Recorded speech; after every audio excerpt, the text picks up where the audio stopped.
Olá, começa agora o Canal Rural Entrevista, programa que traz assuntos de destaque do agronegócio brasileiro. E hoje a gente vai falar de uma iniciativa bem bacana da ABCZ, a Associação Brasileira dos Criadores de Zebu, com a Apex Brasil, para promover o gado zebuíno brasileiro no mercado internacional. E para isso a gente está recebendo aqui o Juan Lebron, que é diretor de Relações Internacionais da ABCZ. Lebron, obrigado, viu, pela sua presença. É um prazer sempre participar disso. Bom, primeiro eu gostaria que o senhor falasse das ações que são desenvolvidas dentro dessa parceria com a Apex Brasil. Perfeito. O Projeto Brasília é um projeto setorial que a ABCZ tem junto à Apex. Esse projeto fez esse ano 20 anos. A Apex tem 23 anos, ou seja, praticamente estamos juntos desde o início da Apex. E a Apex tem vários projetos setoriais, seja maquinário, calçado, vinho, enfim. E tem um que é especificamente pecuária e ele é junto com a ABCZ, ou seja, o que é um projeto setorial? Todas as soluções ligadas àquele setor, nesse caso pecuário, são embaixo desse guarda-chuva desse projeto. Nós temos soluções das mais diversas, seja genética, que é o nosso negócio especificamente, a ABCZ, seja maquinário, saúde animal, nutrição, sementes, enfim, tem vários verticais que fazem parte do nosso projeto. E a intenção é exatamente essa, promover e exportar, facilitar o ambiente para exportação de soluções para a pecuária de forma geral. Bom, são mais de 20 anos de projeto. O que o senhor poderia falar em relação à evolução da genética brasileira, sobretudo no zebuíno? Isso é muito interessante, porque esse projeto começou exatamente pela procura que a genética brasileira, a zebuína, tinha por diversos países do mundo. E o que acontecia? Nós percebemos que a genética era hoje em dia, era a introdução da tecnologia nesses países que demandavam. Então, através da genética, da implementação da qualidade da genética zebuína brasileira, vinham demandas de outros setores para complementar aquela determinada produção naqueles países. Então, a genética não só contribuiu com o aumento de produtividade nesses países, com a melhoria de rebanhos, como contribuiu com a melhoria tecnológica do setor. Então, isso é muito interessante. Muita coisa vem junto, então. Exatamente. Então, a genética, além de levar ela especificamente, intrinsecamente, ela leva a cultura da adoção de outras tecnologias na pecuária e isso contribuiu enormemente para o Brasil gerar divisas para os países importadores gerando aumento de produtividade e tecnologia. E aí a gente está falando de inteligência artificial em tempo fixo, FIV, tem várias inovações. Exatamente. Nesses 20 anos, nós evoluímos tremendamente, né? Se você pegar 20 anos atrás, ou seja, nós temos praticamente o que já teve, embrião incidiva. Hoje, eu diria que a maior parte da exportação, com toda certeza, de genética zebuína para o mundo inteiro, é embrião congelado. Então, nós evoluímos na velocidade das tecnologias evoluir. Evoluímos na tecnologia de reprodução, evoluímos na seleção, evoluímos nas soluções para a pecuária de forma geral. Então, esse é o nosso pacote Brasil aí de zebu. O senhor acredita que daqui para frente vai ser crucial essa valorização ainda do melhoramento genético? Quando eu pergunto isso é em relação ao produtor que entendeu isso e faz e desenvolve o melhoramento genético daquele que ainda não tem tanta preocupação com isso. Vai ser um divisor de águas ou está sendo um divisor de águas? Não é a menor dúvida. Se a gente considerar o plano real, para dizer assim, um divisor na economia, Brasil, onde você deixou de ter no imóvel rural, de forma geral, um ativo imobiliário de reserva de valor e passou a ter uma estabilidade da moeda, uma estabilidade econômica. Você está vinculando o valor daquela terra, o valor da sua produção, aquilo que você produz. Então, produtividade, ela ganhou notoriedade, ganhou destaque perante algo que era simplesmente uma reserva de valor. Mas o que acontece? Você aumenta a produtividade, aumenta a concorrência, mas tem que aumentar a eficiência. Então, você produtor, de forma geral, seja soja, milho, carne, você diminuiu suas margens de ganho, que tiveram que ser compensadas pelo aumento da produtividade. E o aumento de produtividade é conseguido através de aumento de tecnologia, seja de seleção animal, seja genética, seja de qualquer outro componente. Então, isso é muito interessante. A terra passou a ter um valor absolutamente ligado à capacidade produtiva que ela tem. E dentro disso, qual que é a contribuição do melhoramento genético para essas pautas que a gente vem discutindo em vários eventos, inclusive nesse, que é a sustentabilidade? Isso é muito interessante, porque você tem a sustentabilidade virou uma agenda contínua e crescente, né? Não é uma agenda opcional, é uma agenda obrigatória. Você tem que se encaixar e entender e contribuir com essa agenda para que ela contribua com você, produtor. E a genética, aí você, no primeiro ano de zootecnia, você tem uma aula que diz, olha, nós temos um banquinho que tem um tripé, tem genética, nutrição, saúde. Se nós temos nutrição, com essa melhoria de pastagem, reforma de pastagem, recuperação de pastagem, nós temos saúde. Nós temos que ter genética para que esse banquinho permaneça de pé, não pode ter uma perna mais curta que a outra. Então a genética contribui de forma geral com a produção, encurtando o ciclo de produção, aumentando a capacidade de produção por área, você produz mais em menos área em menos tempo. E aí você emite menos gases, você produz mais alimento a menor custo, enfim, você tem uma otimização das condições de produção. Melhorando, inclusive, a imagem de todo o setor. Não tem a menor dúvida, melhorando a imagem que vamos dizer, talvez o fator mais sensível ao consumidor. Você passa a chamar atenção pelo bem que faz, não pelo que supostamente você deixa de fazer. Você, produtor, se destaca por uma contribuição através da sua produção ao meio ambiente. E quais são as perspectivas daqui para frente? O senhor que representa um setor ou uma área importante dentro da ABCZ, que é do mercado internacional. Então, o que esperar para os próximos anos, hein, Juan? O mercado internacional é um mercado cada vez mais aberto à contribuição que o Brasil tem, ao protagonismo que o Brasil tem. Eu diria, o que a gente espera? A gente já mostrou que tem escala, nós temos volume. Já mostrou que tem capacidade de crescimento, área para crescimento. Como facilmente duplicar a produção, sem mexer uma árvore, sem mexer em nada, simplesmente adotando tecnologias. Recuperando áreas degradadas também, que é um caminho. Então eu diria que o desafio do que esperar daqui para frente é introduzir mais qualidade ainda naquilo que a gente produz. Então, se você tem qualidade com escala e capacidade de aumento de produção, aí você tem um cenário muito favorável.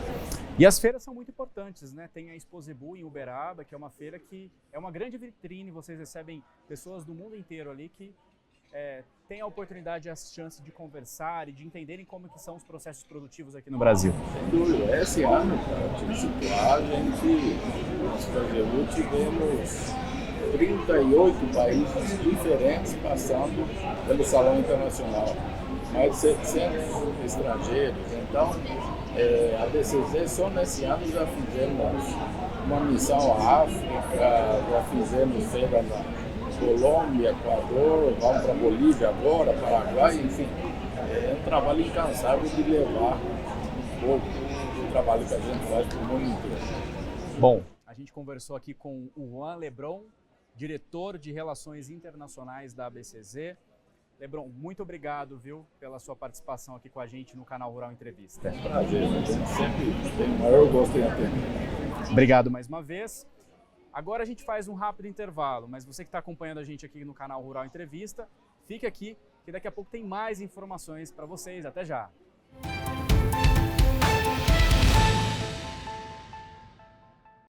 Estamos de volta com o canal Rural Entrevista com a seguinte pergunta: como que a sociedade brasileira enxerga o agro? Essa dúvida foi respondida em uma pesquisa desenvolvida pela Associação Brasileira de Marketing Rural e Agro. E quem vai dar os detalhes para a gente é o Ricardo Nicodemos, presidente dessa associação. Ricardo, obrigado, viu, pela sua participação aqui no canal Rural Entrevista.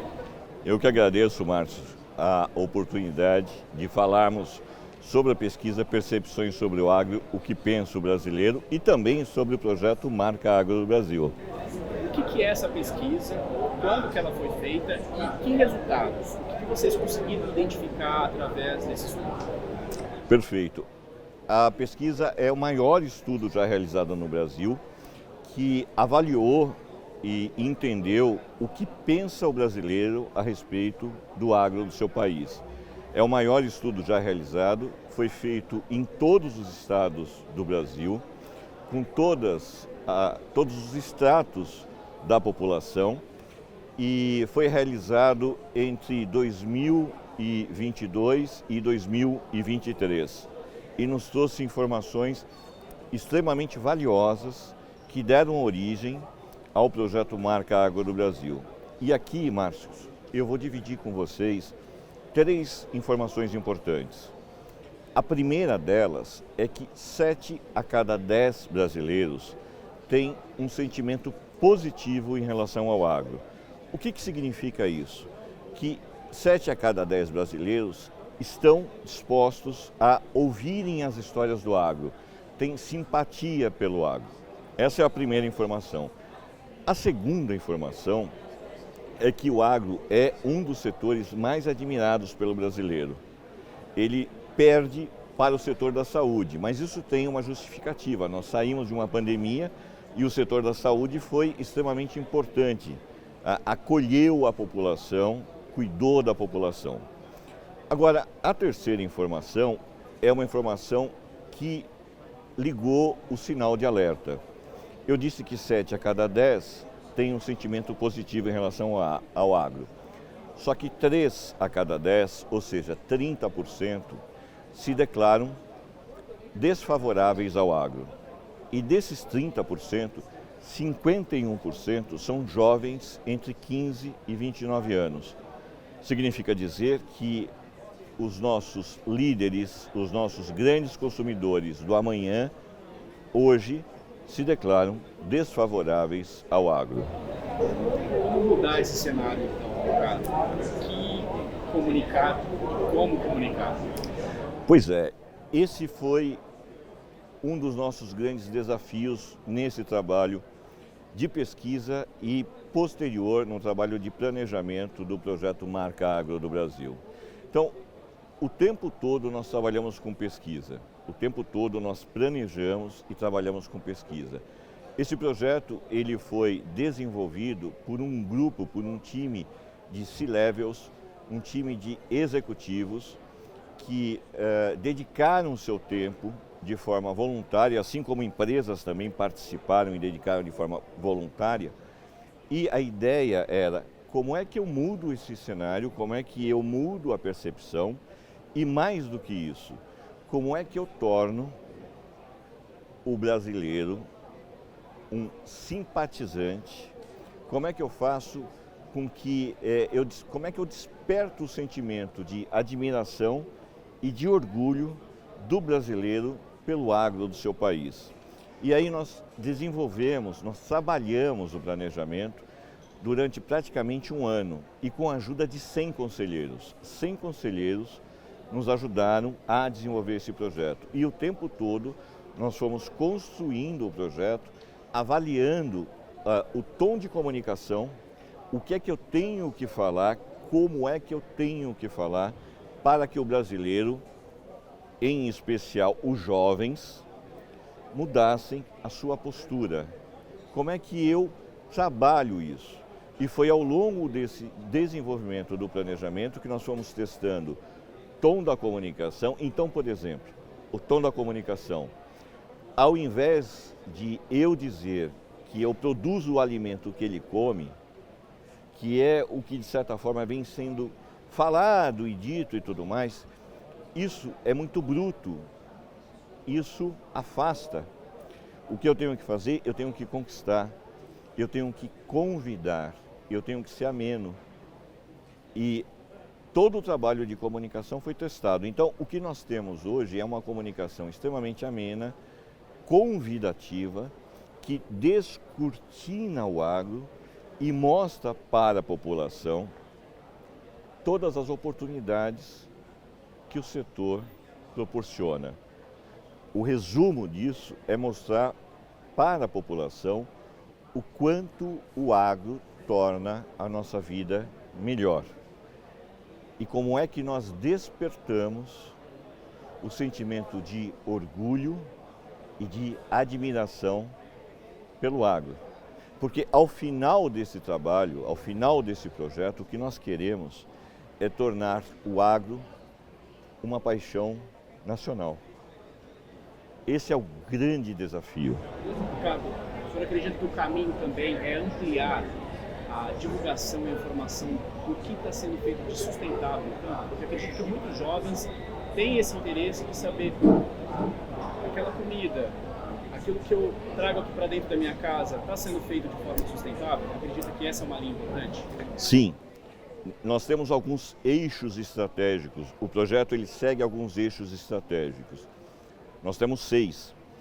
E um deles diz respeito a tudo o que está relacionado à sustentabilidade, a tudo o que está relacionado ao cuidado com o meio ambiente. Porque o que nós precisamos é contar as histórias.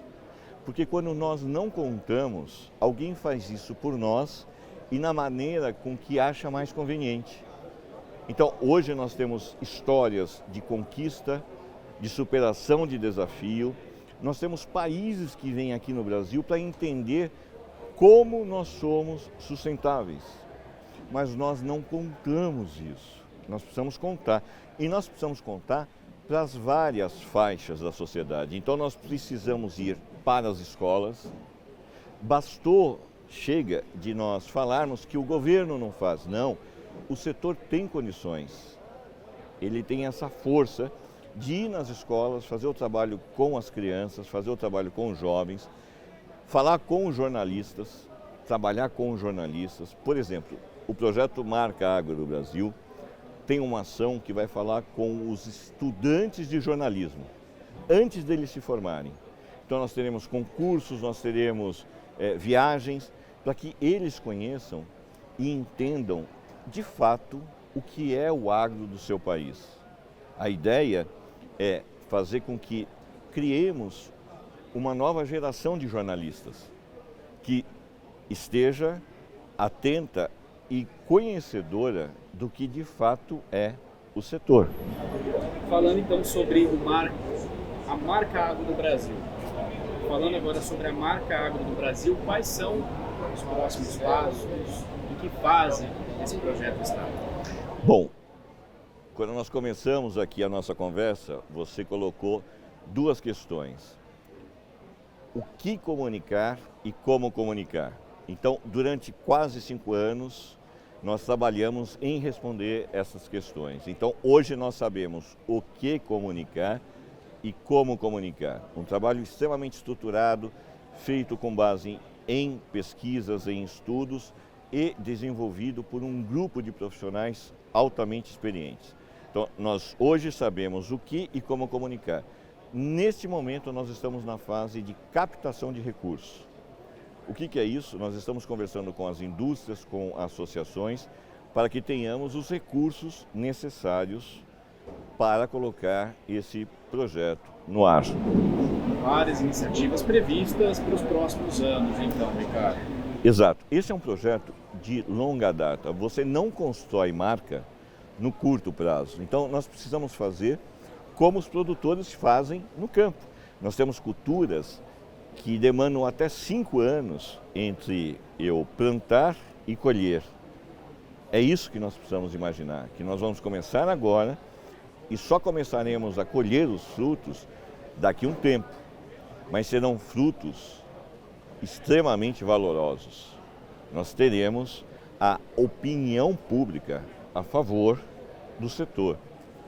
E, Márcios, quando nós tivermos a opinião pública a favor do agro, essa situação muda por completo. É nisso que nós estamos trabalhando. Essa pesquisa está acessível? As pessoas conseguem? Sim, nós temos ela acessível na ABMRA, redes sociais e site. A gente consegue baixar a pesquisa. Ela é base para um estudo. Então, nós disponibilizamos 75% dos resultados e temos 25% retidos porque são estratégicos, porque efetivamente serviu de base para que pudesse ser trabalhado junto aos 100 conselheiros que nos ajudaram a delinear esse projeto. Ricardo, obrigado pela sua participação aqui no canal da entrevista. Você já teve a oportunidade de participar em outros momentos, é sempre bem-vindo aqui no canal Rural. Obrigado. Mais uma vez eu agradeço e estamos à disposição sempre que precisarem. E o canal Rural Entrevista dessa edição fica por aqui. Muito obrigado, pela sua companhia. Lembrando que essas entrevistas estão disponíveis no YouTube. Acesse lá a playlist Canal Rural Entrevista que você vai ter todas as informações. Um grande abraço e até a próxima. Tchau.